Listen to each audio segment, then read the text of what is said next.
Straight to embattled New York Governor Andrew Cuomo delivering remarks right now. First time we've heard from him since the allegations were made of sexual harassment. The Attorney General did a report on complaints made against me by certain women for my conduct.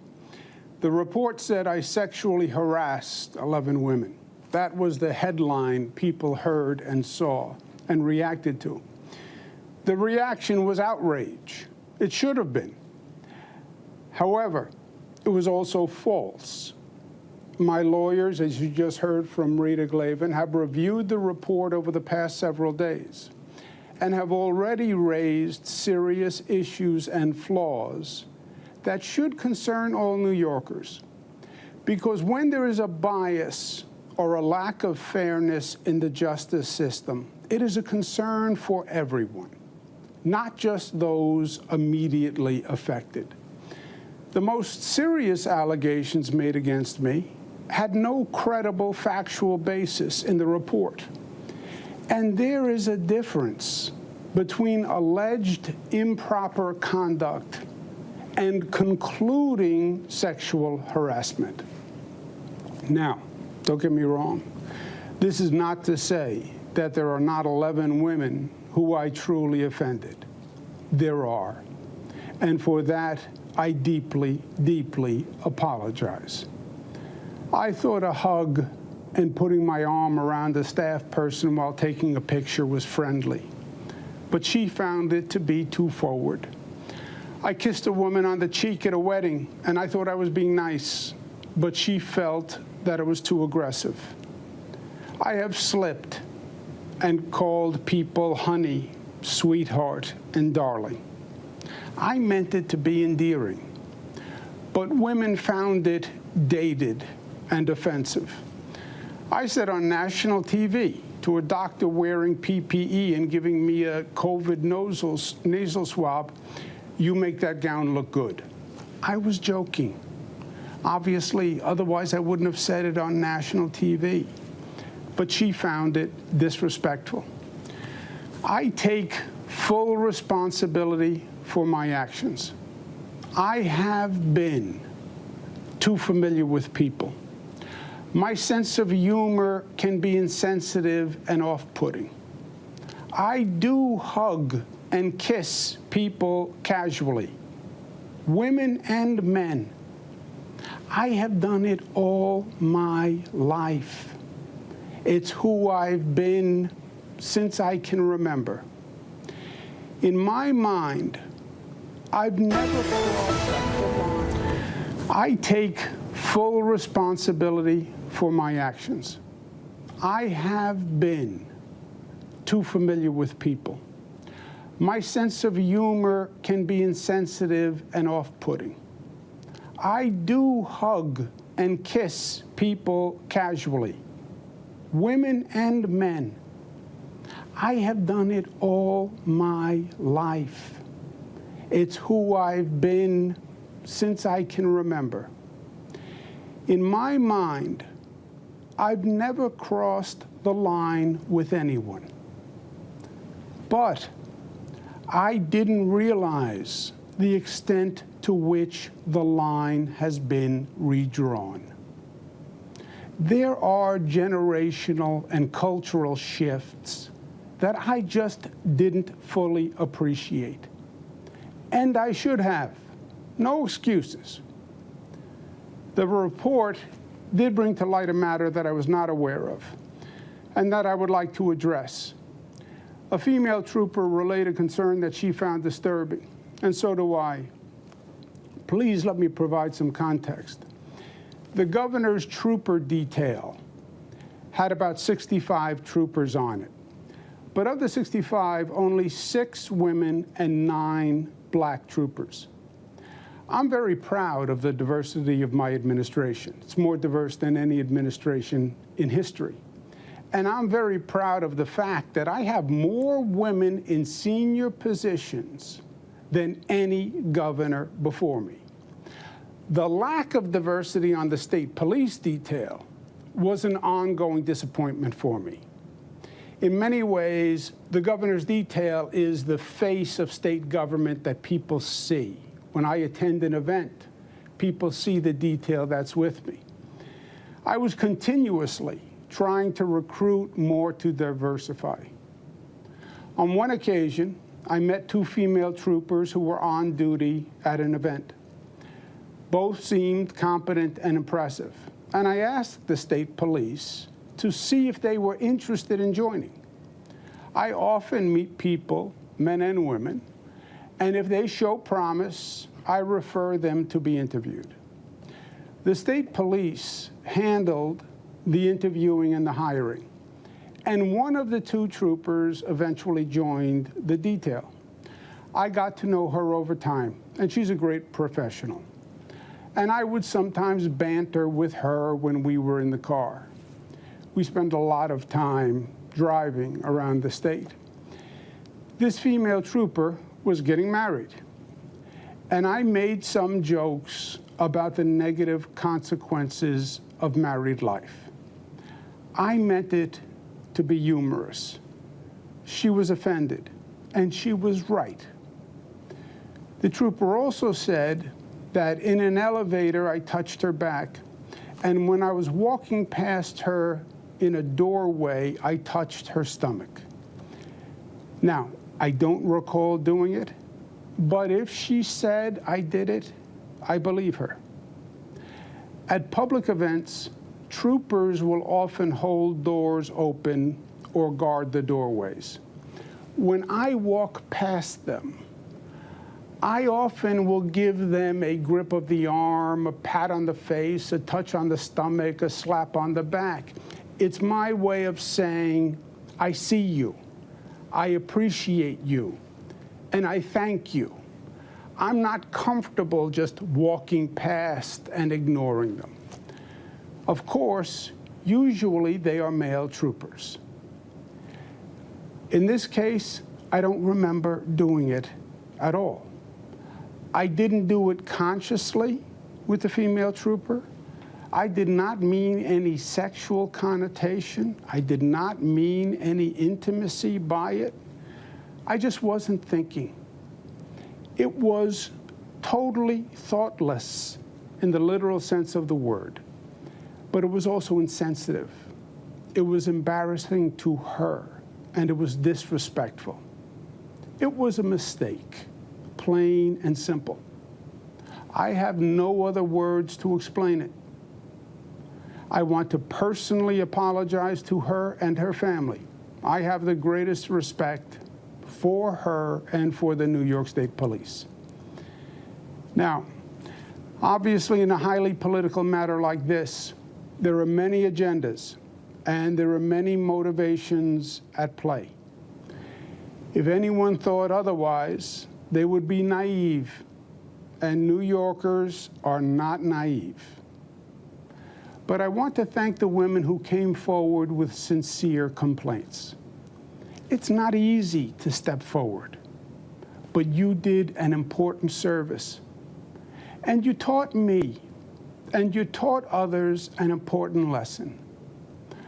Personal boundaries must be expanded and must be protected. I accept full responsibility. Part of being New York tough is being New York smart. New York smart tells us that this situation and moment are not about the facts. It's not about the truth. It's not about thoughtful analysis. It's not about how do we make the system better. This is about politics. And our political system today is too often driven by the extremes. Rashness has replaced reasonableness. Loudness has replaced soundness. Twitter has become the public square for policy debate. There is an intelligent discussion to be had on gender-based actions, on generational and cultural behavioral differences, on setting higher standards, and finding reasonable resolutions. But the political environment is too hot, and it is too reactionary for that now. And it is unfortunate. Now, you know me.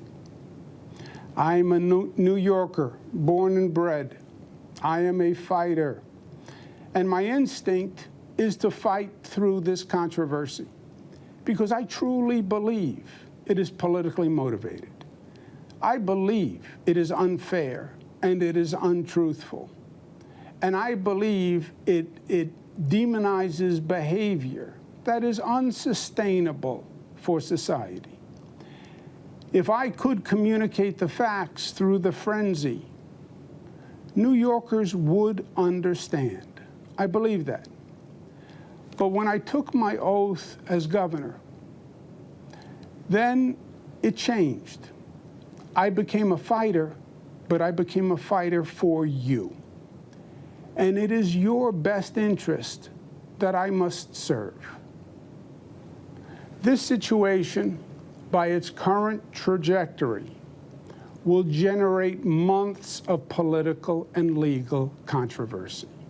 That is what is going to happen. That is how the political wind is blowing. It will consume government. It will cost taxpayers millions of dollars. It will brutalize people. The State Assembly yesterday outlined weeks of process that will then lead to months of litigation. Time and money that government should spend managing COVID, guarding against the Delta variant, reopening upstate, fighting gun violence, and saving New York City. All that time would be wasted.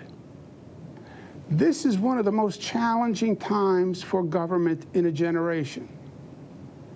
Government really needs to function today. Government needs to perform. It is a matter of life and death, government operations. And wasting energy on distractions is the last thing that state government should be doing. And I cannot be the cause of that. New York tough means New York loving. And I love New York. And I love you. And everything I have ever done has been motivated by that love. And I would never want to be unhelpful in any way. And I think that given the circumstances, the best way I can help now is if I step aside and let government get back to governing. And therefore, that's what I'll do, because I work for you. And doing the right thing is doing the right thing for you. Because as we say, it's not about me, it's about we. Kathy Hochul, my lieutenant governor, is smart and competent. This transition must be seamless.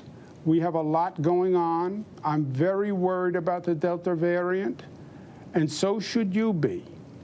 But she can come up to speed quickly, and my resignation will be effective in 14 days. To my team, Melissa DeRosa, Robert Mahica, Beth Garvey, Stephanie Benton, Dana Caratanudo, Kelly Cummings, Rich Azzapardi, Howard Zucker, Rick Cotton, Jano Lieber, Jack Davies, and the hundreds of dedicated administration officials. I want to say this: thank you, and be proud. We made New York State the progressive capital of the nation. No other state government accomplished more to help people. And that is what it's all about. Just think about what we did. We passed marriage equality, creating a new civil right, legalized love for the LGBTQ community, and we generated a force for change that swept the nation. We passed the SAFE Act years ago, the smartest gun safety law in the United States of America, and it banned the madness of assault weapons. We've saved countless lives with that law. $15 minimum wage, the highest minimum wage in the nation, lifting millions of families' standard of living, putting more food on the table and clothes on their backs. And we led the nation in economic justice with that reform. We have managed every emergency Mother Nature could throw at us. Fires, floods, hurricanes, superstorms, and pandemics. We balanced the state budget, and we got it done on time, more than any other administration, because government should work and perform. Free college tuition for struggling families. Nobody in this state will be denied their college dream because of their income. We have built new airports, rail, transit, roads all across this state faster and better than ever before. And more than any state in the nation. The most effective green economy program in the nation. We did more for Black and Latino families than any other administration. We did more for working families. We did more for our union brothers and sisters. We did more to battle racism and anti-Semitism. Today, so much of the politics is just noise, just static. Listening there to New York Governor Andrew Cuomo with a big announcement that he is resigning after a state attorney general report released accused him of sexually harassing 11 women. Cuomo denies the allegations, but says right now the best thing he can do for New York is step aside and let government continue to govern. Let's go to senior investigative reporter Aaron Katursky for more on this. Aaron, what do we know about what went into this decision and what the governor's movements have been since that report came out? Because this is the first time we're hearing from him live. It's just a week after the New York Attorney General report, Diane, said that he had sexually harassed 11 women. He prepared a videotaped response that very day, but we hadn't seen him for the last week as he remained holed up in the executive mansion. But earlier this morning, the governor flew from Albany here to New York City so that he could make this announcement. He had come under intense pressure in recent days. Even steadfast Cuomo loyalists had urged him to resign, saying that his impeachment was going to be inevitable. And we heard the Assembly Judiciary Committee outline a whole process that could lead to the governor's impeachment as soon as next month.